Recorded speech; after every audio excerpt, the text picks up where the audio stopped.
Mais uma vez, bom dia, a paz do Senhor Jesus Cristo. Chegou o momento da liturgia, que eu faço a reprodução daquilo que o Senhor Jesus Cristo disse no texto que nós vamos ler. É chegada a hora.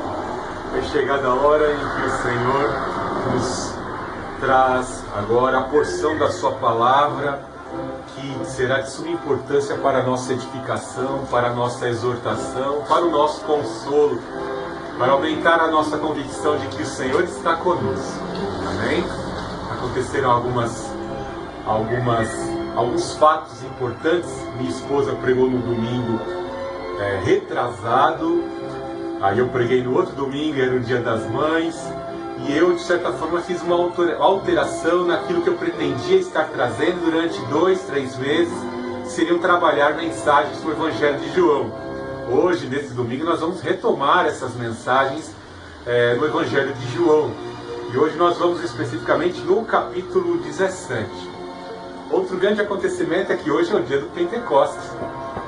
50 dias, do 50º dia após a Páscoa, era o dia de celebração do recebimento do Decálogo, dos 10 mandamentos.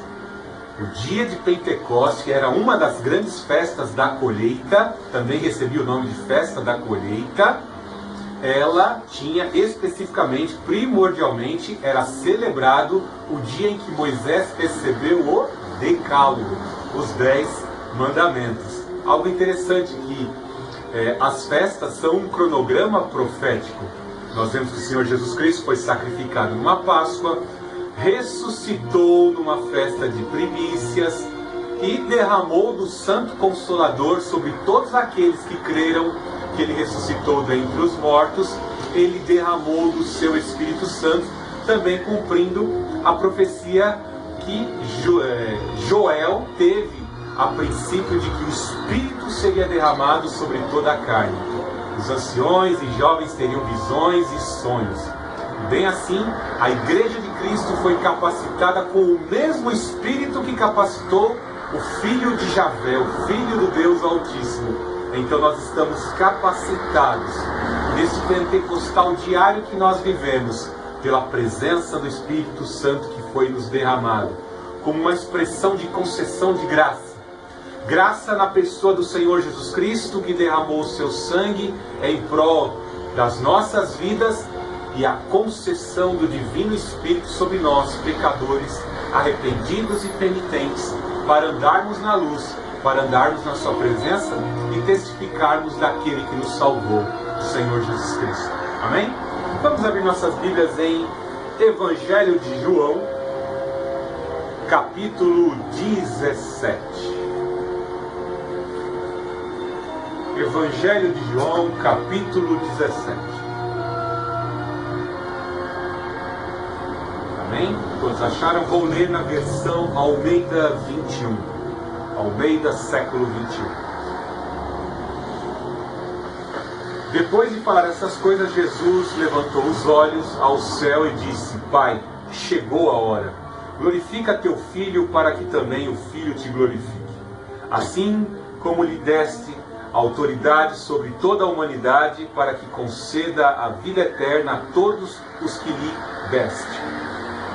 E a vida eterna é esta: que conheçam a Ti, o único Deus verdadeiro, e a Jesus Cristo que enviaste. Eu te glorifiquei na terra, completando a obra ao qual me encarregaste. Agora, pois, glorifica-me, ó Pai, junto de Ti, mesmo com a glória que eu tinha contigo antes que o mundo existisse. Manifestei o Teu nome aos homens que do mundo me deste. Eram Teus e Tu os deste a mim, e eles obedeceram a Tua palavra. Vamos agora no versículo 20, Evangelho de João, capítulo 17, verso 20. E rogo não somente por estes, mas também por aqueles que virão a crer em mim pela palavra deles, para que todos sejam um, assim como Tu, Pai, és em mim e eu em Ti, que também eles estejam em nós, para que o mundo creia que Tu me enviaste. Eu lhes dei a glória que me deste, para que sejam um, assim como nós somos um, eu neles e tu em mim, para que eles sejam levados à plena unidade, a fim de que o mundo reconheça que me enviaste e os amaste, assim como me amaste. Pai, meu desejo é que aqueles que me deste estejam contigo, onde eu estiver, para que vejam a minha glória, ao qual me deste, pois me amaste antes da fundação do mundo. Pai justo, o mundo não te conheceu, mas eu te conheço, e estes reconheceram que tu me enviaste, e fiz que conhecessem o teu nome, e continuarei a fazê-lo conhecido, para que o amor com que me amaste esteja neles, e eu também neles esteja. Ó Santo Espírito Consolador, confirma em nossos corações, Pai Santo, a palavra de Deus que santifica, a palavra que confirma que o Senhor Jesus, o Filho do Deus Altíssimo, foi enviado pelo Altíssimo como concessão às nossas vidas, como sacrifício pelos nossos pecados, como orientador, como padrão de fé a ser seguido por nós, seus discípulos, Igreja de Cristo. Que a presença do selo do Espírito Santo jamais se aparte da nossa vida.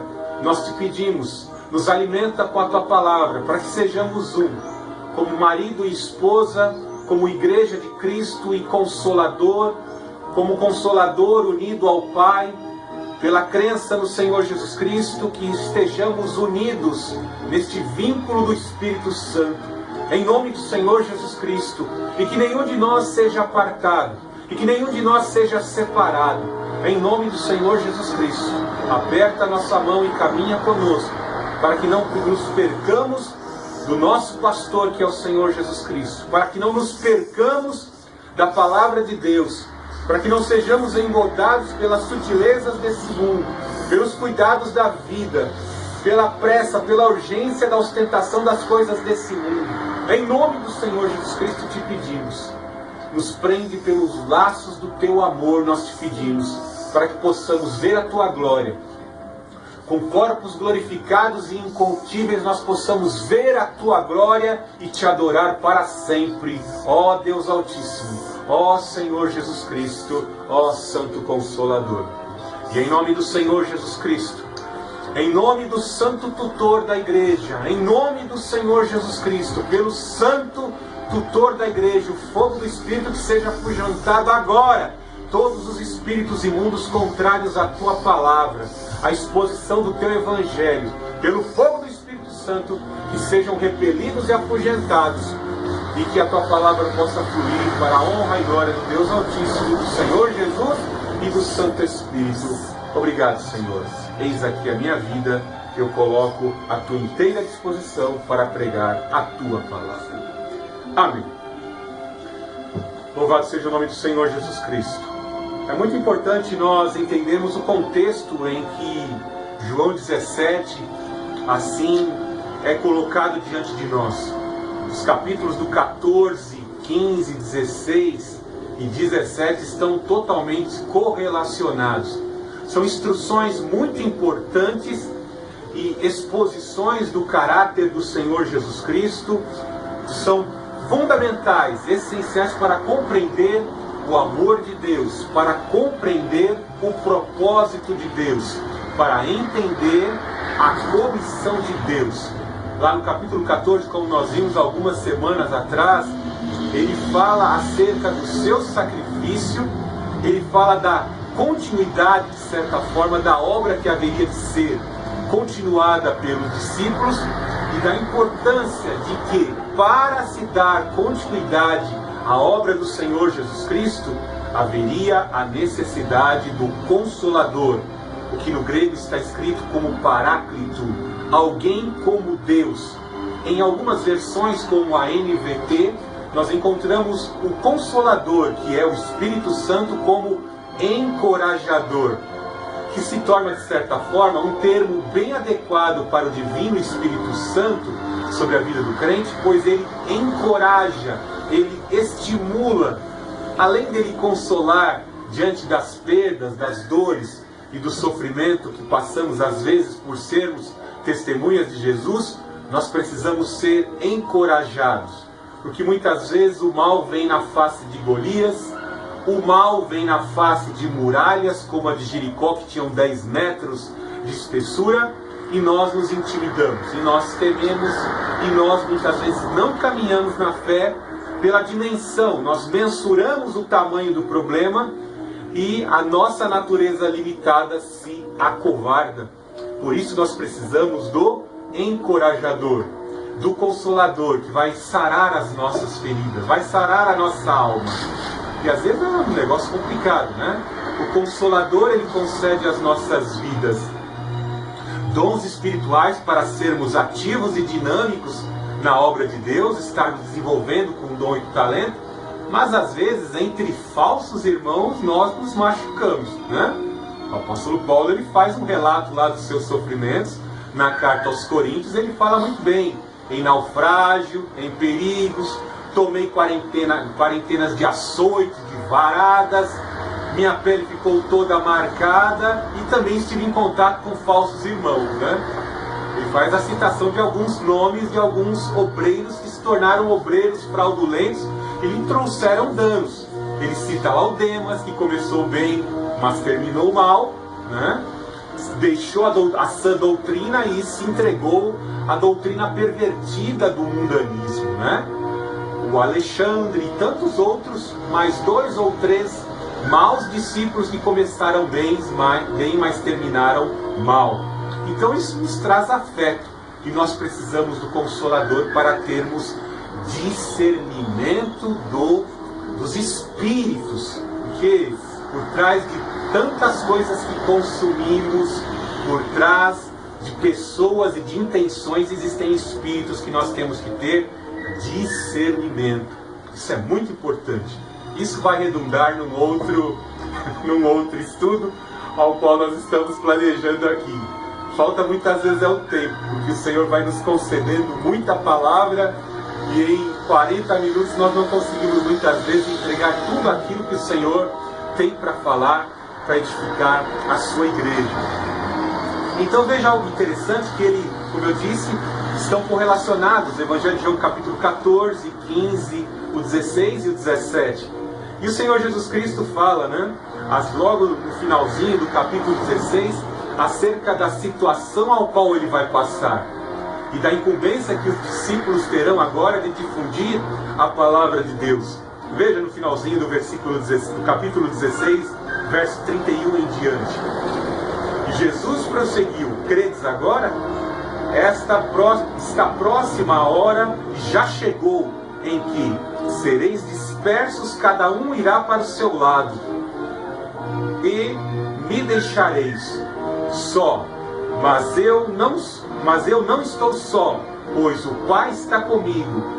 Eu vos tenho dito estas coisas para que tenhais paz em mim. No mundo tereis tribulações, mas não vos desanimeis. Eu venci o mundo. Note que o Senhor Jesus Cristo tinha plena convicção de que o Espírito do Pai estava nele. Com certeza, na mente de Cristo estava Isaías capítulo 61. O Espírito do Senhor Javé está sobre mim. Ele me ungiu, Ele me capacitou, Ele me forneceu recurso em natureza humana. O Senhor Jesus Cristo adquiriu natureza humana. E seria impossível Ele comportar na sua natureza humana a plenitude do poder divino. Então o Senhor Jesus Cristo adquiriu natureza humana sem deixar de ser Deus, para depender do Espírito Santo. Ele dependia do Espírito do Pai. Algo interessante que ele fala do que haveria de acometer a ele naquele momento tão terrível em que ele haveria de sofrer os flagelos, sobre a sua carne seria imputada as maldições da natureza humana, e ele haveria de pagar com a sua própria vida na cruz do Calvário. Um ser perfeito que adquiriu natureza humana, morrendo por toda a humanidade na cruz do Calvário. E ele está dizendo aqui que o Espírito não o deixaria. E aí ficamos um tanto perplexos, porque ali no momento da cruz o Senhor Jesus Cristo declara: Deus meu, por que me desamparaste? Quão terrível é, porque naquele momento da cruz, por alguns instantes, não que o Pai o abandonou, o Pai não poderia olhar para Cristo como sempre olhou, porque ali naquele exato momento ele estaria recebendo a maldição da humanidade, todo o veneno da serpente. Porque assim como a serpente foi levantada por Moisés para que todo aquele que olhasse com fé fosse curado do veneno das serpentes, bem assim o Senhor Jesus Cristo foi levantado com todo o veneno que Satanás assim picou no primeiro Adão e se disseminou por toda a humanidade. O Senhor Jesus Cristo foi o incubador das maldições humanas. Então, o Espírito não abandonou, porque ao terceiro dia após a sua morte, ele ressuscitou dentre os mortos. O Pai não abandonou. E ele fez essa declaração, né? Destruam esse templo, conspirem contra a minha vida, tirem a vida do meu corpo. O meu Pai vai me ressuscitar, o Espírito do meu Pai vai me ressuscitar ao terceiro dia. Ele tinha essa convicção. Então era muito importante fazer essas afirmações aos discípulos para que eles crescem, para que eles não se desesperassem. Além de ter a presença do Consolador, alguém igual ao Senhor Jesus Cristo, sobre a vida deles, ao lado deles, eles também teriam um sacerdote. Vemos que aqui no capítulo 17, talvez esteja um título aí sobre a sua Bíblia, de que um sumo sacerdote, que a oração, esse capítulo 17 é a oração sacerdotal e intercessória do Senhor Jesus Cristo. Dando-se a entender aqui as características da personalidade do ministério do Senhor Jesus Cristo, que é o da intercessão, que é da advocacia, que é do clamor por alguém que não merece, por alguém que cometeu uma infração, por alguém que está arrependido, que no caso somos todos nós, seres humanos. E aqui é muito importante nós entendermos estas funções sacerdotais e olharmos para essa função sacerdotal que está no Senhor Jesus Cristo e nessa função sacerdotal que é o Espírito Santo também exercendo sobre a vida do crente, visto que ele prometeu alguém igual a ele sobre a vida dos discípulos, para que eles pudessem dar continuidade à missão da pregação do Evangelho. Logo de cara entendemos que o Espírito Santo assim exerce uma função sacerdotal sobre a vida da igreja. Lá em Romanos capítulo 8, nós vemos que o Espírito Santo, ele reanima, ele traz reavivamento, ele concede capacitações, ele traz a esperança, ele traz reavivamento espiritual para que haja convicção, temor na adoração e algo muito importante, esse Espírito testifica que somos filhos de Deus e ele intercede com gemidos inexprimíveis.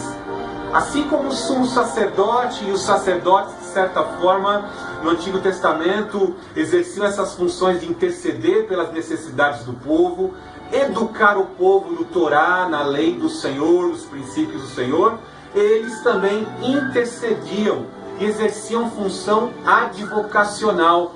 Eles decidiam sobre os litígios da sociedade em Israel. Bem assim, o Espírito Santo sobre as nossas vidas faz dessa forma.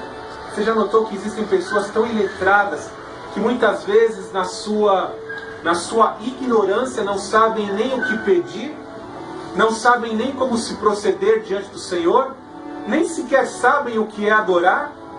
Veja que concessão de graça, veja que concessão de um favor imerecido para pessoas tão arrogantes e muitas vezes tão cheias de pecado, né? A concessão do Espírito Santo intercedendo por aqueles que não sabem se expressar. Tão terrível é a condição humana e a consequência e implicações do pecado em efeito dominó sobre a humanidade. Então Joel nos profetizou lá atrás de que um Espírito do Pai, o Espírito do Deus Altíssimo, seria concedida sobre toda a carne. E nós vemos no primeiro discurso de Pedro, agora não mais o Pedro covarde, mas o Pedro encorajado pelo Espírito Santo no dia de Pentecostes que nós estamos celebrando hoje. Agora ele encorajado pelo Espírito de Jesus Cristo, apontando para aqueles que conspiraram contra o Senhor Jesus Cristo, a parede branqueada, que era o Sinédrio.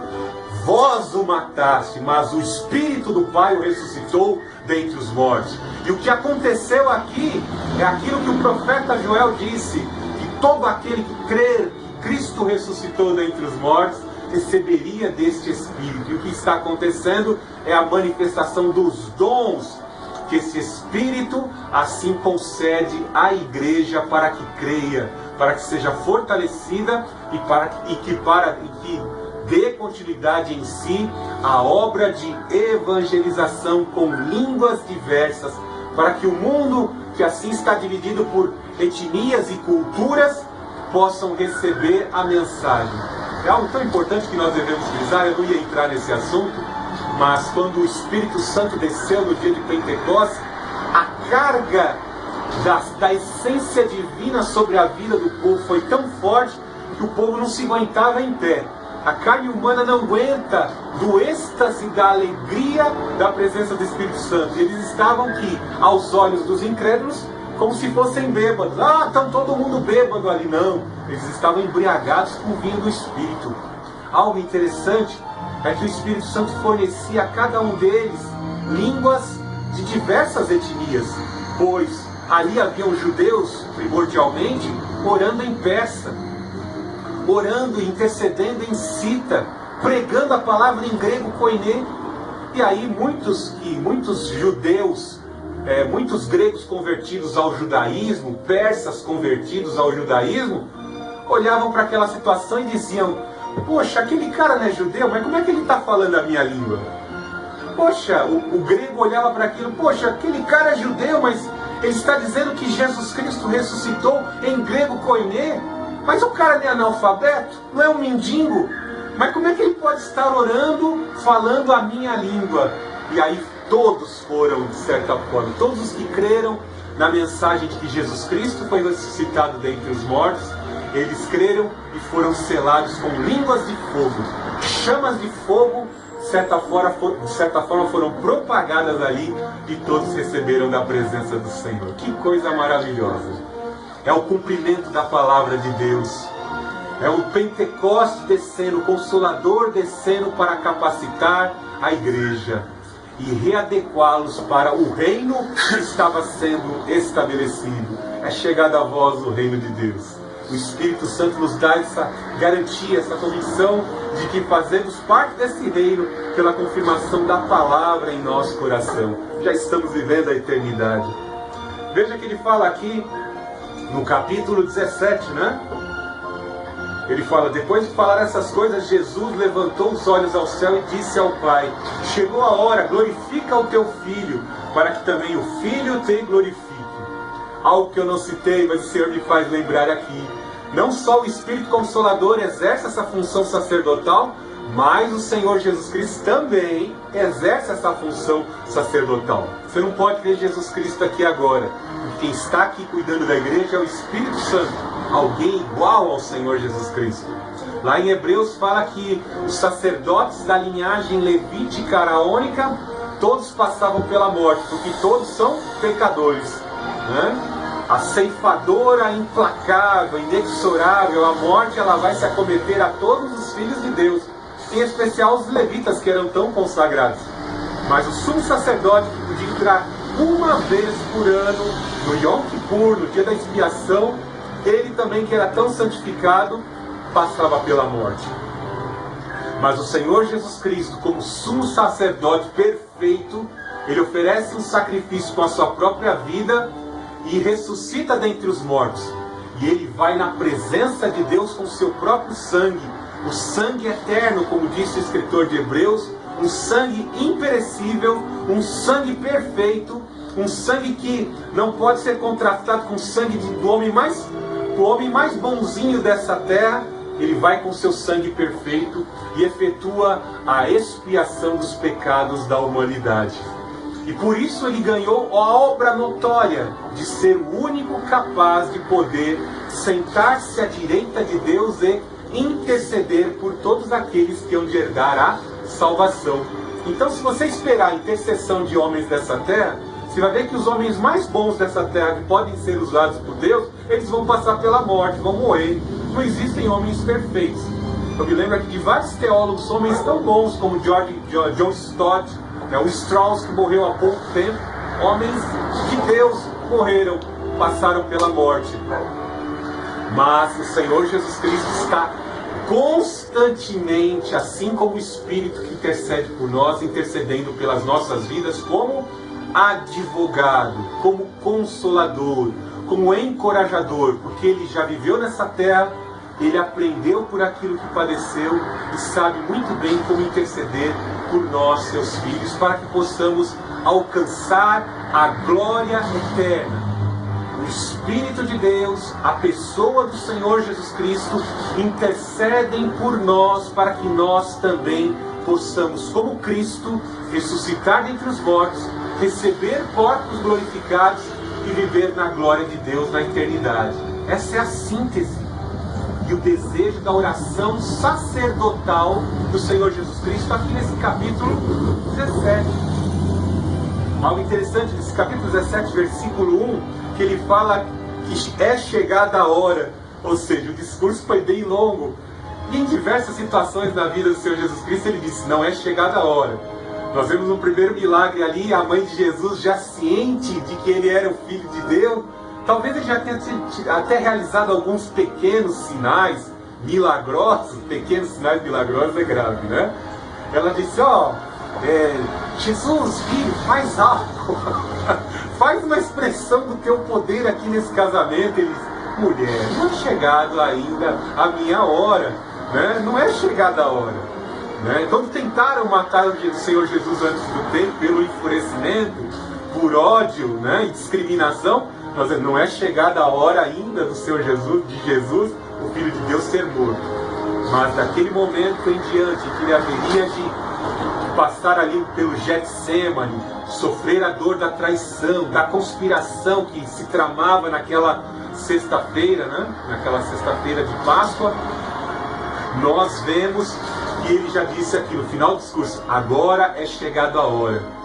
Algo importante que ele fala do Consolador, o Espírito Santo vos fará lembrar. Era muito importante que todos os apóstolos, e nós também hoje que levamos avante a pregação da Palavra de Deus, e nós que levamos avante o testemunho do Evangelho, nos lembremos de que o Consolador, a presença divina de Jesus Cristo está sobre as nossas vidas. Cuidado, que às vezes nós mensuramos o problema, o tamanho do gigante, a espessura da muralha, o que está na vitrine nos seduzindo, colocamos aquilo como maior do que o que está em nós. Maior é o que está em nós. Santo é o que está em nós. Então zela esse presente que é de graça para a tua vida. Zela a presença do Espírito Santo. E eu te afirmo como exortação agora nesse momento, é chegada a hora.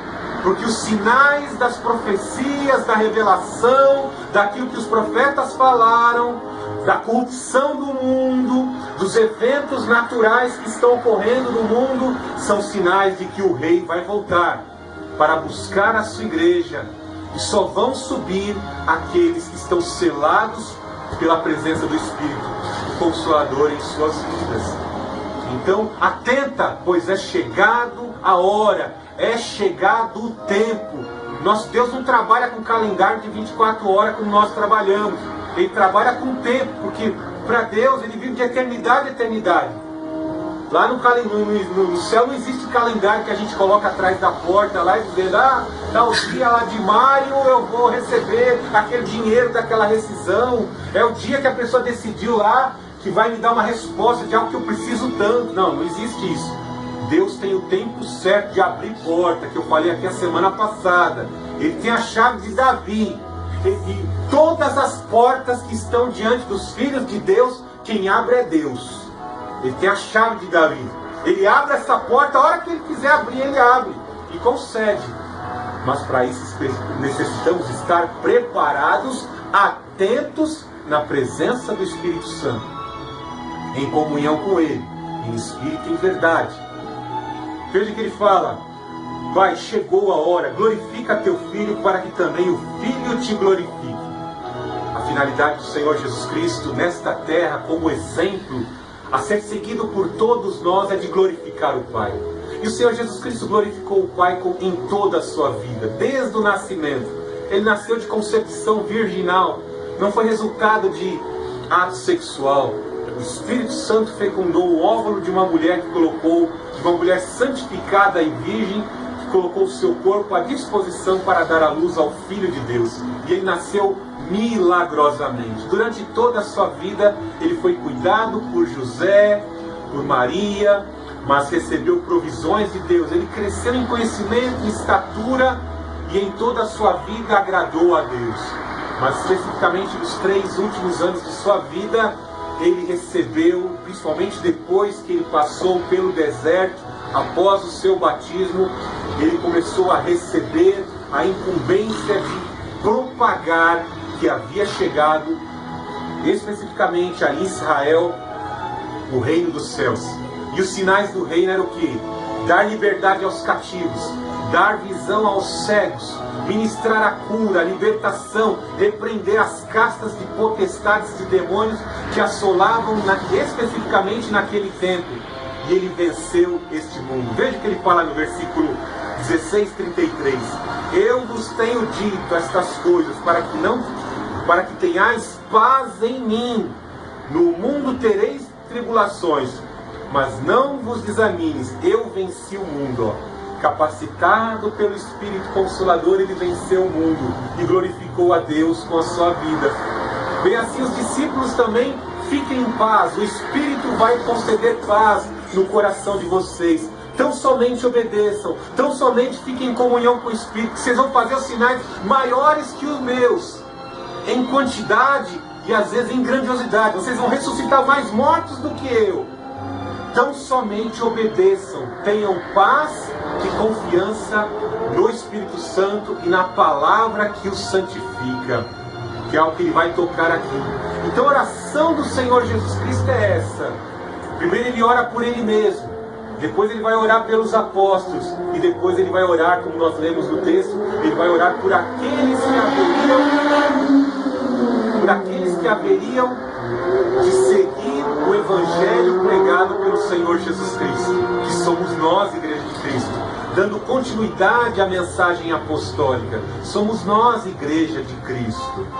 Temos então aqui a promessa de que assim como Cristo foi glorificado em seu testemunho e em sua ressurreição, os apóstolos assim seriam, e também a Igreja de Cristo. Todo aquele que crê em mim, ainda que morra, viverá, será glorificado, receberá natureza incorruptível. Assim como lhe deste autoridade sobre toda a humanidade, para que conceda a vida eterna a todos os que lhe deste. A vida eterna é esta: que conheçam a ti, o único verdadeiro Deus, e a Jesus Cristo que enviaste. É muito importante frisarmos isso como uma doutrina das essenciais dentre as doutrinas da teologia, que é a organização de doutrinas, de conhecimentos dentro da palavra de Deus que trazem